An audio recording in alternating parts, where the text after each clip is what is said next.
This is Sunrise Extra, streaming live on Wave Now.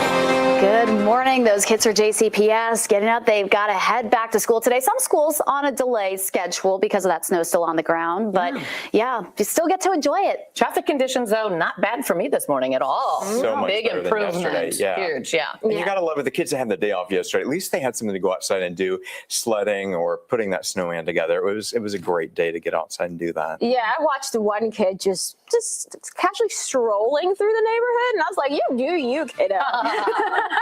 Just having the greatest afternoon. I loved it.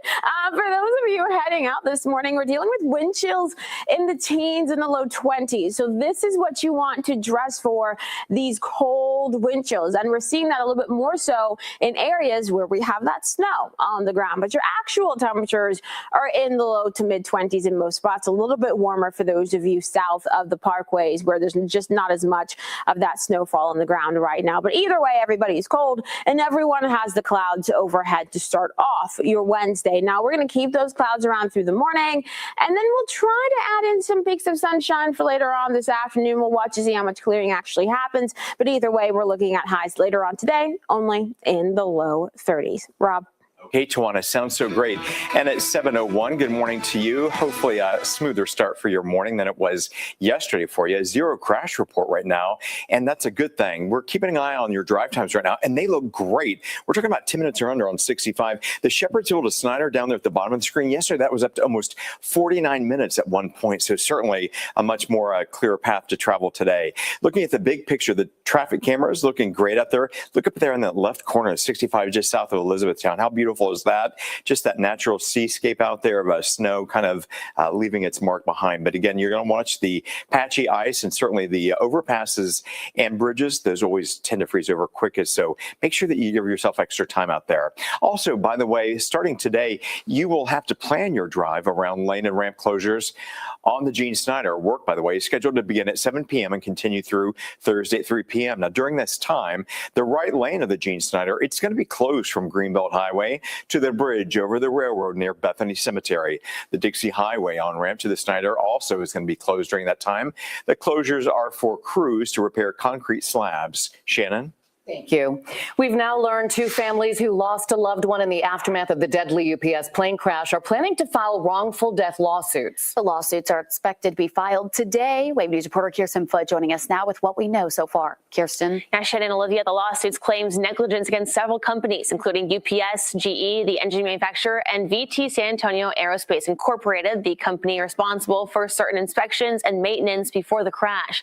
Now, UPS 2976 was an MD-11 plane bound for Honolulu, crashing shortly after takeoff on November 4th, killing 14 people and injuring 23 others. These suits are being filed on behalf of Angela Anderson, a mother and customer of Grade A Auto Parts, and Trina Chavez, a mother and employee of Grade A Auto Parts. They are both killed on the ground following the crash. On Tuesday, we got an update about the cleanup efforts at that wreckage site. Officials say that the snowfall we saw did not impact their work. And there's still a lot of restoration with utilities that are taking place. There's still, again, a lot of evidence on the ground. They're getting into the areas where the majority of the aircraft is located. And keep in mind, we've still got over 150 people that are working the site every day to get that area opened up. Now, we've also learned that as LG&E works to restore gas service to some businesses on Melton, Knopp, Hawkins, and Able Avenues, they were given clearance to resume third shift operations. Now, back to that wrongful death lawsuit, we are expecting to hear from the attorneys this afternoon, today at noon. We'll keep you updated once we learn more. Kirsten Foote, Wave News. No school dances, no first love. Her first heartbreak, graduation, marriage, everything is gone. Frozen in time at 7 years old. And for what? The grieving family of a 7-year-old girl killed in a hit-and-run crash this weekend wants change that makes sure no one else feels their pain. On Sunday, LMPD says a teenage driver hit a utility pole in front of Iroquois High School on Taylor Boulevard. That driver then crossed all lanes and slammed into another car, killing 7-year-old Madison Marie Fisher and injuring her grandmother. Police say speed played a major role in this crash. Fisher's family says they're fighting to make sure the suspect, whose name isn't being released by LMPD because of their age, faces the legal consequences. When you make that choice to get in the driver's seat of a car, you're not just responsible for your life and the people in your car. It's everywhere around you. When I heard about this crash, first thing that went through my mind is this is why we need traffic calming on that road. Metro Councilwoman Betsy Ruiz says some people have been caught driving through that stretch of road at more than 100 miles per hour. The Vision Zero Louisville project wants to reduce this part of the road from 4 lanes down to 3, but construction isn't supposed to start on that project until spring of 2027. Clarksville Police will soon be working under a new contract after it got final approval from Town Council last night. Police have been working under an expired contract since 2024. The new contract between the Town Council and the FOP includes a pay raise for police officers and changes to the incentives for them to stay with the department. But getting to the agreement didn't come without challenges. Indiana's Senate enrolled Act 1 went into effect this year. That law lowers property taxes but cuts budgets for almost every city department. Clarksville's Town Council says the law makes it difficult to fund officer raises. It is an agreement with all of us that we do believe you all deserve the pay. It's going to be more of good decisions, good ideas that I think we have that it's going to do. Some hard decisions that we are going to have to make within the town because we have to make the numbers work. The new police contract will go until December 2027. A step forward today in Louisville as part of a new 2-year initiative designed to strengthen the city's early childhood pre-K system. Today, the mayor is expected to release new details about initiatives being developed by the organization Thrive by 5. Rob Wells is back with what's planned. Rob? Hi, Olivia. A little bit later this morning, Mayor Greenberg, along with officials from the Thrive by 5 program, they're going to meet at St. Gabriel Catholic School to announce the official launch of that pilot program. Thrive by 5 Louisville is a nonprofit operating separately from the Metro government. It's aimed at increasing access to early care and education. Mayor Greenberg says the organization is creating a pathway to universal pre-K. The mayor says that the goal is to strengthen early learning facilities in Louisville, recruit and retain the early learning workers, and offer financial assistance to qualified families. Our goal is to create more quality preschool options for parents in Louisville, and ultimately to make those options free. He adds that the Louisville Metro Council, along with the Kentucky General Assembly, have allocated money to the nonprofit. He's also including the program as part of a new funding request that he plans to take to state lawmakers as early as next year. Of course, we'll keep you posted on what we learn from today's big program launch. Olivia. Thank you, Rob. JCPS students and staff are going back to class today, but yesterday's winter weather postponed a second forum for families to ask about the district's proposal to close and consolidate some schools. The forum scheduled for last night will now happen Thursday. It'll be at the Stewart Auditorium at the Van Hoos Education Center from 5 to 6.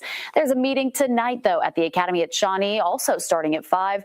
The district is considering closing and combining some schools to tackle its $188 million budget deficit for the next school year. If you can't make it tonight, you can still write your comments on a forum posted on the district's website. District leaders will present their solutions to the board to vote on during their meeting on December 9th. Bad road conditions Tuesday morning delayed trash pickup in some counties. Rumpke Trash and Recycling was not able to make its rounds across Louisville and southern Indiana. They say they plan to collect trash by Saturday as the road conditions get better. So they're asking people to just leave the bins out at the curb so that they can collect it throughout the week. And you can follow weather changes and service delays using our Wave News app and our Wave Weather app. You can also submit your snow day photos. Just click the Submit Your Photos button, and you can find that app for free in the Apple and Google Play Store. U of L men's basketball on the road tonight, taking on 25th ranked Arkansas. The 6th ranked Cards are taking their turn in the ACC SEC Challenge tonight. The Arkansas Razorbacks, led by former UK coach John Calipari and former U of L coach Kenny Payne. Tip-off is tonight at 7:15. You can watch that game on ESPN. Still to come, you might be enjoying the snow now, but winter weather can cause some dangerous accidents. Tips from fire experts on how to keep your home warm and safe this winter.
Well, good morning. Firefighters are warning people about the dangers of some household items during the cold winter months. One big offender, the alternative heating source you may turn on in your home. Space heaters commonly start house fires. Firefighters say you should inspect your chimney or your furnace to make sure things are working properly. People are overloading their outlets with heaters, drop cords, extension cords being used that are not rated for what the space heater may require to be used. When you leave the home, especially if you're using space heaters or something like that, it's good to turn those off. A lot of people say, well, my house will be warm when I get back, but you may not have a house when you get back. Well, firefighters also say it's a good idea to have a working smoke detector, too, in your house. While it can't prevent a house fire, it can save your life by warning you. And some fire departments across Kentucky will also supply people with a fire detector and sometimes even install it for free. Police are also reminding people about the dangers of porch pirates around the holidays. Publicly shared data shows thieves manage to take around 250,000 packages each day in the U.S. So officers have some tips that'll protect your gifts and orders. The biggest thing is knowing when your packages should arrive and having a plan for how you're going to retrieve those. So if that means if you're at work and they're going to be delivered before you can get home, maybe talk to a neighbor or someone nearby that you trust enough to say, hey, can you pick this package up off my porch? Keep it safe until I get home. Police also say you should be careful where you throw away those boxes for high-value items because a thief could spot the box and trace it back to your house, giving them a new target. Literally the Grinch right there. Right, absolutely, yeah. But I'm sure many people are getting lots of packages right now after Cyber Monday or maybe shopping over the Thanksgiving weekend. Yeah, and if you are doing shopping maybe in person today, the cold temperatures will be the thing that you have to battle as you fight for some of those deals, right? Temperatures are in the 20s for everyone. Still a little bit colder for those of you further to the north, seeing some of those low 20s across southern Indiana and for parts of Kentucky. A little bit warmer further to the south, the parkways, where some mid to upper 20s are showing up right now. Let's look at our SkyTrack camera over Spaghetti Junction. Things are quiet and calm. Traffic rolling smoothly. No major issues there. That is what we like to see. But overhead, we're watching the clouds, and these look to linger throughout the day. The question is, how long through the day will they linger? As of right now, we do look to keep those clouds around for this morning. We get into the afternoon, they will try to break apart. This will be more likely for those of you really across Kentucky, especially south of the parkway. So we'll keep an eye on that trend because that will dictate how warm many of us get. But as of right now, we're still only looking at highs this afternoon in the low 30s. For tonight, falling down into the 20s as we keep plenty of these clouds overhead. Then for tomorrow, watching a small snow chance trying to show up. And that will mainly be for those of you along and north of I-64. Courtesy of a cold front dipping down into our region. We'll watch some flurries. We'll watch some light snow showers. Really not expecting much from this. By the time the sun comes up, that should be mostly gone. And once you roll into your Thursday afternoon, some clearing likely, especially for those of you north of I-64. Now, once we get into the second half of your Thursday, we'll be watching the radar again. But for Thursday morning, in terms of any accumulation, less than an inch, if that, across the area. My main concern was the timing with some of that light snow moving through and the fact that we have, of course, the cold temperatures. So that even just some flurries can really cause a few additional slick spots that we'll have to keep an eye out for. And then for your Friday, this is where we'll see some more of that snow because the same front that'll bring the Thursday morning snow chance will be around for Friday morning. And this time around, we'll see that light snow chance, the flurries, for those of you south of the parkways. The rest of your 10-day shows that we are going to keep some sunshine around on Saturday, adding back in rain and snow chances on Sunday. And then we'll keep an eye on another system by the middle of next week, Shannon. Thank you. Well, a holiday tradition is back at Waterfront Botanical Gardens. The gardens are a dazzling sight full of Christmas lights right now. And people can walk through the illuminated pathways decorated with glowing flowers, shimmering snowflakes, twinkling archways, and so much more. Wave News reporter Marissa Burke has been out there all morning, and she joins us from the gardens. Gardens and Glamour at Waterfront Botanical Gardens truly feels like a winter wonderland when you look at all the snow and the lights. It's truly something for all ages to enjoy. I'm here with Megan Biebelhauser, the Director of Marketing here at the Gardens, and you guys have been doing this for 6 years. What made you guys want to even start bringing this Christmas magic to the Louisville community? Certainly. So Waterfront Botanical Gardens is relatively new. We opened in 2019, and so having something to bring the community out out to enjoy, even if we're not bursting with flowers and greenery. In the winter season, we can decorate everything with light. So you get to experience the gardens in a completely different environment, but it still allows us to engage with our community and make sure that we are relevant and accessible all times of year. And who doesn't like Christmas lights during this holiday season? But you guys are also offering so much more, including Santa and Mrs. Claus. Yes. And you guys are also doing some new stuff this year. Yes, we of course have Santa. We of course have Mrs. Claus and her holiday ornament craft. But this year we are also adding a beautiful wreath auction. We have 14 businesses and community partners that have decorated these gorgeous wreaths that are on display. You can also visit gardensofglimmer.com to view them online. And then in addition to our Jingle All the Way Cafe, which has hot drinks and sweet treats, we also, thanks to Brown-Forman, have a delightful bar indoors where you can add a little extra holiday merriment to your stroll if you are over the age of 21. And see, when we talk about strolling, there's so much to see. Like right now we're in Candy Cane Lane, and I see lollipops. I see so much. Oh, is that a snowman? There's a snowman. There's definitely a few snowmen around here, especially right now. We could probably make one of our own. But that's just so much fun because it brings out those holiday memories that people can create right now. Our hope is that families will see Gardens of Glimmer as their annual holiday tradition. Bring the whole entire family out, all ages, to enjoy this experience and make memories year after year. And guys, if you want to start that tradition, you can do so starting Thursday, going till Sunday this week, and the same for next week. But then Christmas, things are going to be a little bit different. So you can visit their website for more information because there's so many time slots to choose from. But again, if you pick this week, you'll get to have that extra piece of Winter Wonderland magic. Marissa Burke, Wave News. Thank you, Marissa. It is so beautiful, especially with all that snow on the ground, and it is still there right now. Yeah, there's so many things to look forward to there, and Santa's even going to be there too. So check that out. Well, if you plan on sledding because there's still snow on the ground, we'll tell you where some of the best hills are, plus some safety tips after the break.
Well, with all that snow, a lot of kids were out there sledding, and adults too. Yeah, there's still snow on the ground, so you can go out there and check out the now open Metro Sledding Hills. Those locations are at Cherokee Park, Joe Creason Park, George Rogers Clark Park, McNeely Lake Park, and Charlie Vettner Park.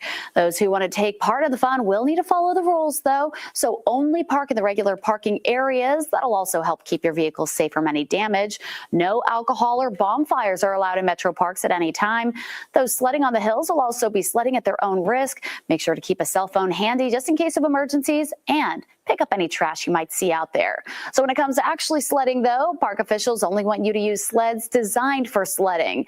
Wear the proper clothing, dress in layers, and watch out for any loose ends or flaps that could get caught easily. Always face forward and never sled down a hill backwards, face first or standing, and make sure to climb the hills on the sides. Avoid getting in the sledding path because you don't want to have to dodge those fast-moving sledders. You can find the full list of sledding hills over on our website at wave3.com. Those looking to get out of the cold will have a chance to see the Upside Down on the big screen. Stranger Things is coming to Cinemark theaters later this month. The series finale will play in select theaters nationwide on New Year's Eve and New Year's Day. The first 4 episodes of season 5 are already up on Netflix. Volume 2 comes out Christmas Day. Concession vouchers are on sale right now at Cinemark.com for $20, and they come with a reserved seat. Music festival lovers were treated with Bonnaroo revealing its 2026 lineup. Headliners for Tennessee's music festival include Skrillex, The Strokes, and Noah Kahan. Kesha, Vince Staples, and Lil Jon are also scheduled to perform.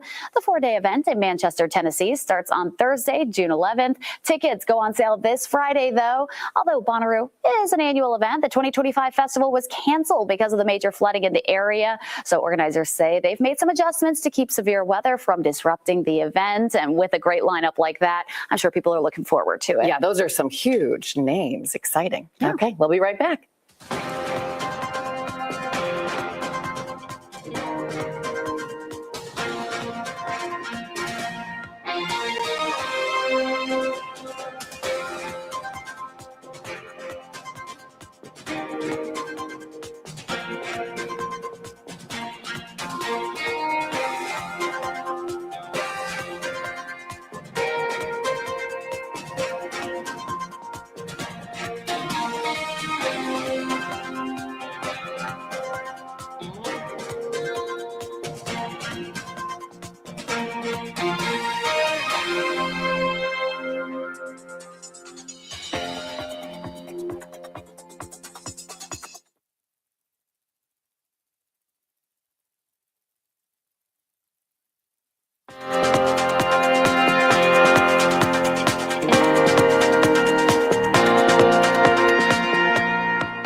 This Wave News Update is sponsored by Oxmoor Auto Group.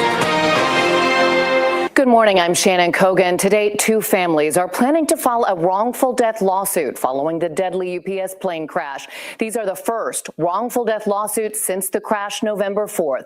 Attorneys say they'll file that lawsuit on behalf of Angela Anderson and Trina Chavez, who were 2 of the 14 people killed in the crash. They were on the ground. The lawsuits claim negligence against several companies, including UPS, GE, the engine manufacturer, and VT San Antonio Aerospace Incorporated, which is the company that is responsible for certain inspections and maintenance on the plane. The attorneys will reveal more details about the lawsuit during a news conference at noon today. We'll let you know what they say. Right now, let's go to Tawana, and that snow's not going to be melting. Oh, it really doesn't look like it's going to, especially as we are seeing temperatures staying below freezing for the majority of the day.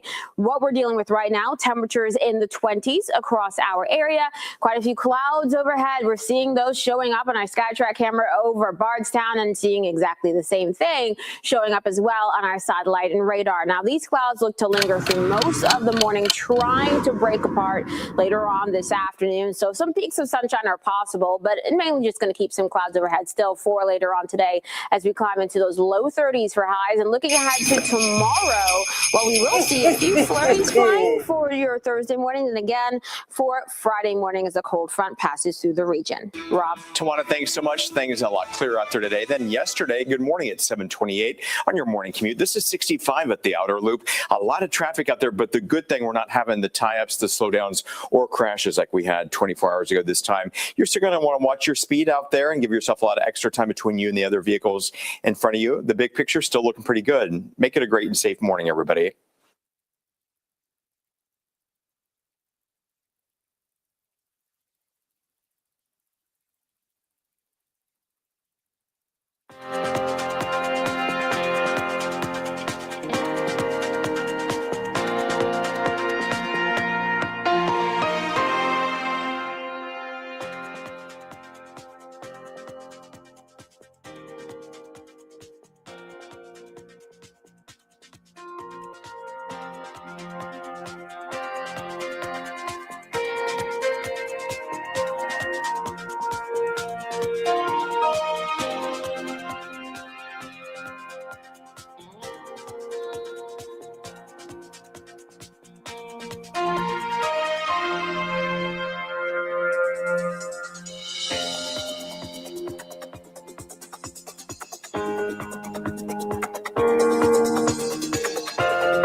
Good morning. Happy Wednesday to you. Hopefully you were able to get outside and enjoy the snow yesterday, and hopefully it was more fun than headaches, but I know those roads definitely cleared out this morning. So if you do have to head out, at least they're looking a lot better. Just be careful for some slick spots and some ice patches that you might run into that may have frozen overnight because it is still pretty chilly out there.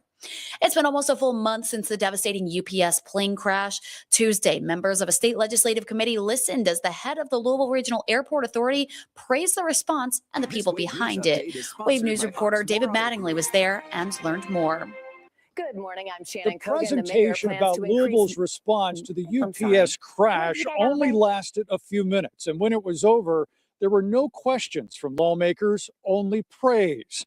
Louisville Regional Airport Director Dan Mann was called before the legislature's Air Mobility and Aviation Economic Development Task Force for a debrief on Louisville's response to a fiery, explosive, and deadly disaster.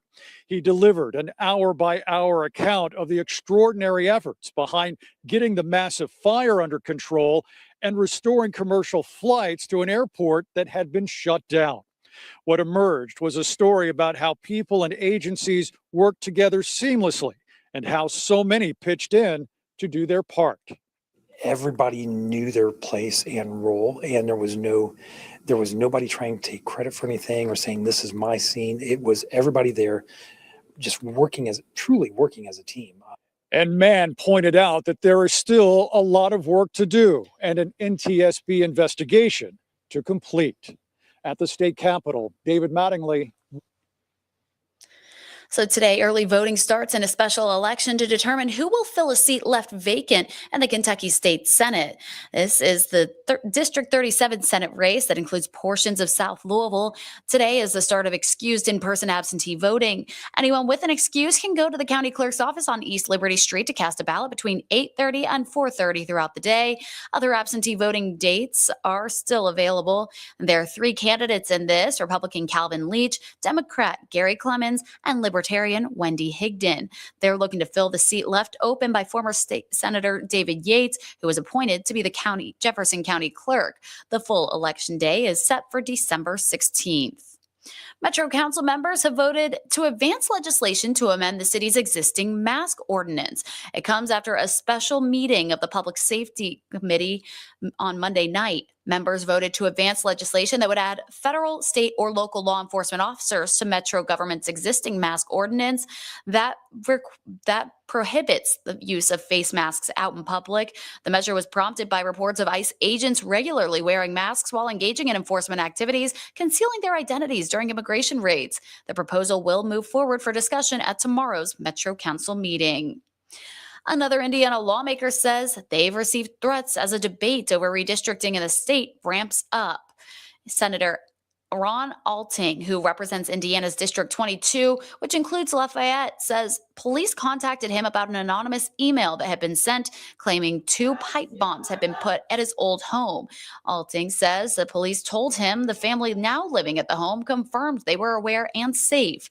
Several Indiana lawmakers, including Governor Mike Braun, have received similar threats as the redistricting debate continues. Indiana State Police say they are looking for who's behind the threats. The bill to change Indiana's voting maps, though, is still moving forward in Indianapolis. House Republicans passed the map of newly proposed congressional districts out of a committee. The bill, supported by Governor Mike Braun and President Donald Trump, will redraw congressional districts that are more favorable for Republican candidates. Governor Braun says the new maps are in response to gerrymandering in Democratic-led states. Indiana Democrats, though, say the process to approve the new maps has been rushed and lacked input from voters. Democrats offered several amendments to the redistricting bill. All of them were defeated. House Speaker Todd Huston said he hopes to have a vote on the bill by the House on Friday.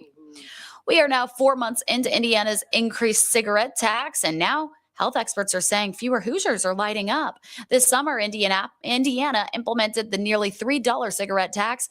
The State Department of Health says since the start of the tax, cigarette use has dropped by 40%. At a county level, some health departments say they've gotten an increase of people who are asking for resources on how to quit, saying the tax is a big reason why. The people that we saw, with a more increased interest who referenced the fact that they were more expensive now, also were folks who were older than 30. 35, 40. I mean, probably most of them were in their 50s and 60s, to be honest. Even though the state's smoking rate has decreased, leaders say the nicotine addiction rate isn't dropping as fast because there's a rise in teens using products like vapes and nicotine pouches. Take a look at this. Police continue to search for the person who broke into a smoke shop in Meade County and left some unique clothing behind. So take a look at some of these photos that we have here. One is of the suspect caught on security video during the burglary at Crown Smoke Shop. The Meade County Sheriff's Office says the break-in happened on Thanksgiving morning. The person left an extra large gray American Eagle hoodie near the back of the building. On it is the hand-drawn cover of the album art from the band Pierce the Veil's Misadventures record. They're asking anyone who might recognize the person in the photo or who knows who owns this hoodie to give their office a call. We'll be right back in 2 minutes with some national headlines.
Well, President Trump seems to be distancing himself from a second strike on an alleged drug boat that reportedly killed survivors of the initial attack, while Defense Secretary Pete Hegseth doubles down on the attacks as Congress calls for more investigation into the strike. NBC's Chris Pallone reports. President Trump backing away from a second September military strike on a boat in the Caribbean suspected of trafficking drugs. Somebody asked me a question about the second strike. I didn't know about the second strike. I didn't know anything about people. I wasn't involved in it. It comes as lawmakers from both parties question the legality of that September 2nd incident when the Pentagon launched a second strike on an alleged drug boat near Venezuela, killing 2 survivors of the initial attack, according to one U.S. official and a source familiar with the Pentagon's actions. Defense Secretary Pete Hegseth says he watched the first strike live, then left the room, claiming Admiral Frank Bradley gave the order. A couple of hours later, I learned that commander had made which he had the complete authority to do. And by the way, Admiral Bradley made the correct decision to ultimately sink the boat and eliminate the threat. I think both strikes are actually illegal. I don't think you can just name people and say, well, they've got drugs. Well, where's the proof? 2 congressional committees have launched investigations into the incident.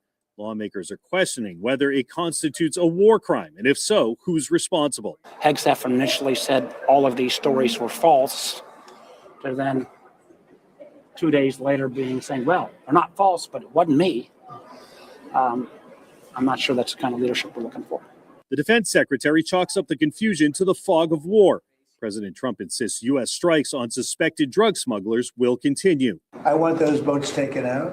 And if we have to, we'll attack on land also. Admiral Bradley is expected to speak to lawmakers this week. Chris Pallone, NBC News. There's a new push to block states from enacting laws to regulate artificial intelligence. Congressional Republican leaders are reportedly putting together a provision in the National Defense Authorization Act that would override states' AI laws. Politico reports that lawmakers are also considering merging the push with rules to protect children's safety online. The Trump administration floated a draft executive order that pressures states to forego AI regulation through lawsuits and withholding federal funds, but the White House has reportedly put that order on hold. 17 new AI-related state measures are expected to go into effect on New Year's Day. Billionaires Michael and Susan Dell are helping the White House launch a new program to help create investment accounts for millions of American children.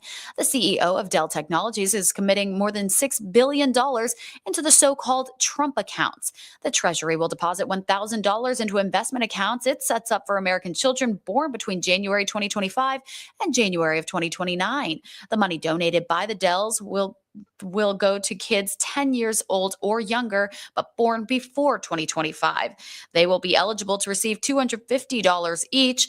Those children must also live in areas where the median income is $150,000 a year or less. Trump accounts will be available in July of 2026. The man accused of shooting 2 National Guard soldiers near the White House last week pleaded not guilty to first-degree murder and assault charges. 29-year-old Ramanullah Lakhanwal, he's an Afghan national. He's charged with first-degree murder, assault with intent to kill, illegal possession of a gun. The DOJ says Lakhanwal shot 2 National Guard members without being provoked. 20-year-old specialist Sarah Beckstrom was killed. 24-year-old Staff Sergeant Andrew Wolf is still in critical condition. Both were deployed to D.C. with the West Virginia National Guard. U.S. Attorney Janine Pirro called this an ambush-style shooting. This individual was brought into this country as a result of the largesse of the American people and the American government. And he betrayed us by shooting and killing one individual, and right now harming another individual that we hope will survive. A D.C. Superior Court judge ordered Lakhanwal to be held without bond pending a preliminary hearing. Pirro says that hearing will be on January 14th. As holiday shopping continues, Walmart, Target, Best Buy, and other retailers say they had to raise prices this year due to tariffs. Now, one of the largest U.S. retailers is challenging some tariffs in court. Amy Kiley reports.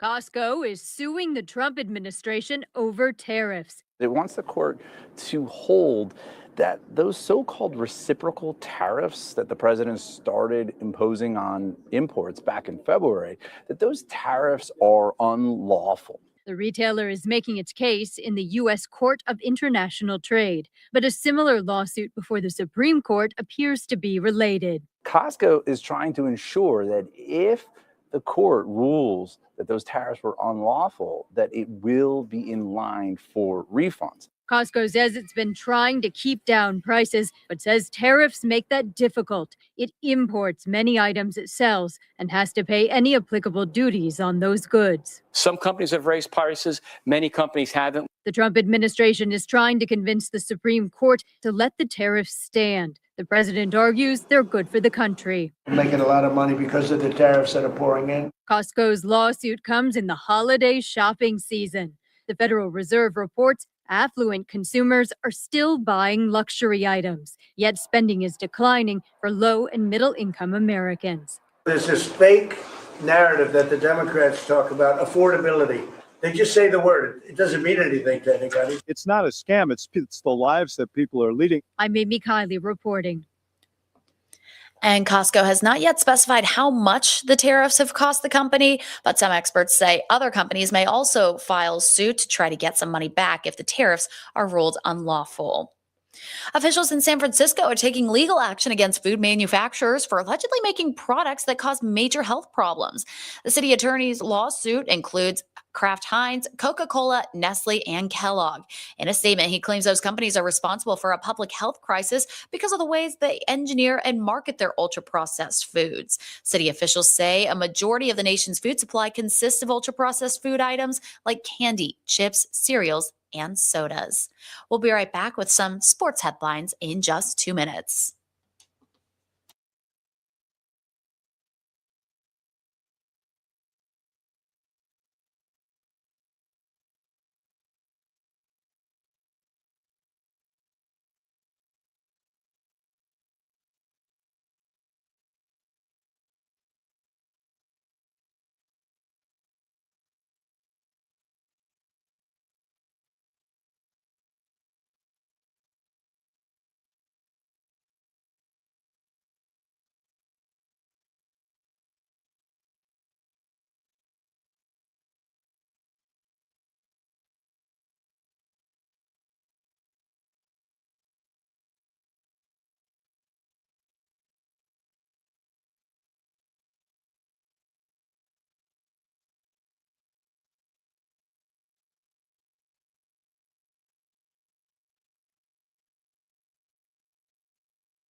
He's been the talk of the Commonwealth all week long, and today UK Athletics will officially introduce Will Stein to Big Blue Nation.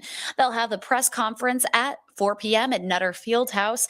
Coach Stein went straight to work once he made it to campus. He met with the players where he told them this opportunity is a dream come true for him. Stein is from Louisville, playing his high school ball at Trinity before going to U of L.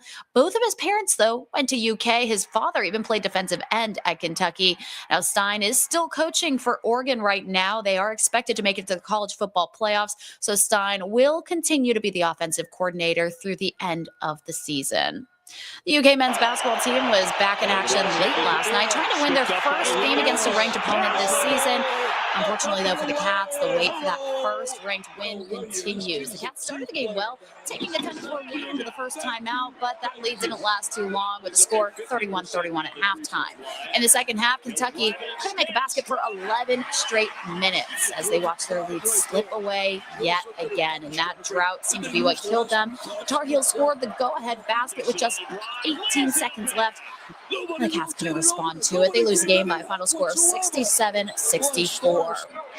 Pat Kelsey and the Louisville Cardinals have a big-time matchup this week as they face off against a familiar face. The Cards will participate in the ACC SEC Challenge against the Arkansas Razorbacks. Yeah, their head coach, former UK coach John Calipari, and also on that Arkansas bench is former Louisville head coach Kenny Payne. So, Cards fans definitely got their eyes on this one. Louisville currently sitting undefeated, ranked as the 6th ranked team in the country. So that game is tonight on ESPN at 7:15. Looking ahead here in Wave Country, one of the largest holiday celebrations in our area is happening this weekend. We're talking about Light Up Louisville. That's up for this Saturday in Jefferson Square Park. There will be holiday food, lights, music, shopping, free photos with Santa and all his friends, and it all leads up to the lighting of the Louisville Christmas tree. It is so much fun to be part of. Just make sure you are bundled up because it is going to be so cold out there this weekend. But hey, maybe it just adds to the spirit. The holiday favorite is back this year at Actors Theater. A Christmas Carol opens later this week. Wave News reporter Rob Wells interviewed 2 of the characters in the show this week, Neil Robertson, who plays Ebenezer Scrooge, and Alfie Jones, who plays the ghosts of Christmas past and the ghost of Christmas yet to come. Take a listen. Well, Lavina Jadwani, our playwright, crafted this really beautiful adaptation that's really all about community. So all of the characters in this play become narrators at some point and are moving the set pieces around. So, that plus the fact that it's an all local cast. I mean, you really are seeing our community on the stage. So it's just a really beautiful joint effort amongst everybody in the cast. Yeah, like I said, watching the George C. Scott performance was magical, and there's so much depth to the character. How do you bring that depth to life on stage? Is that hard? Do you have to get into that mindset, or where do you take yourself creatively to make that passion happen? Well, you have to think about the character tangibly. You want to think about what do they want and how do they go about getting it. My character, the past, they introduce reflection to the story, and they do that through a series of scenes and moments and memories. And the point is to get Neil, Ebenezer, to reflect and to focus on all the different things that they have done in the past that has led them to where they are in the present and how it affects their future. And so you think about what it is that you want, how do I get it, and how does it matter to our main character or to the character that you're engaging with at that moment. I think it is fantastic that you did an all-local cast. Talk to me about the recruiting and getting everybody staged for this. When did you start? I mean, this doesn't happen overnight. This is a big production to get underway. It is. I'm going to throw this over to you because, Alfie is not only an actor in the show, Alfie also choreographed all the dancing in the show. So he is on the creative team as well as the team of actors. I got the call to see if I was interested back in July. And then we started doing auditions, I want to say roughly in the later part of August or early September. We saw countless of local artists. We saw countless amounts of children. And then we dwindled it down to our core 8, or rather 12. There are 12 people in the full cast. And then we started about 3 weeks ago. And so it's just been a process over the past couple of months of meeting, gathering ideas, finding the fine meats of the story that we really want to emphasize on, and then the right people to tell the story. Why does this story transcend generations? It's been going on forever, and it seems like we can all learn from it, no matter where we're at in life. Not only is A Christmas Carol such a joyful holiday experience, Christmas is everywhere in the story, but I think everyone around the holidays can start to feel a little sad sometimes. And that's always a moment for reflection. It's the end of the year. You reflect not only on the whole year you've had, but where you are in your life. And everybody wants to have that chance to examine their life and see what they can do to be better. And I think the great message of Christmas Carol is not only how can you better your life, but also how can you live a better life for all the people around you. Okay, real quick, we have to wrap up. Where's the website I need to go to or telephone number to get more information on tickets? You can go to www.actorstheater.org. Tickets are selling very quickly. And if you are able to secure a ticket, you can also go to the same website or go to Actors Theater on Instagram and ask to volunteer to see the show and usher. Well, A Christmas Carol. Such a holiday classic. There we go. Trying to shut off my mic a little bit too early here. Well, that's all the time we have here for Sunrise Extra. Thanks so much for joining us, and I hope you have a great day and stay warm.